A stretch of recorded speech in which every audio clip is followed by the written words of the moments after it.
държава. Ако ще търпиш и до кога?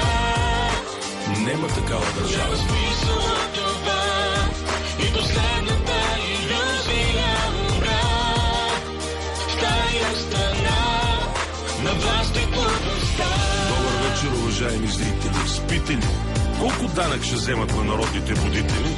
Двама-трима студенти уморено протестират. Няма шанс тук за тях. Най-добре да емигрират. Силиконов живот, силиконови цици, силиконови мечти и фалшиви политици. Всичките живеят в някаква тъпа реклама, в която свободата е сравнена с салама. Новините започват с дебат за бюджета. Какви дебати е бати, депутати и ментета. На трибуната качва се некъв педерас. Педерас, но облечен във власт. В устата му глупости, в очите му злоба. Той тая власт ще стиска до гроба. А щом свърши поредния смешен дебат, ще отиде да чука в студентския град. Ако ще живееш в лъжа, Нема такава държава. ако ще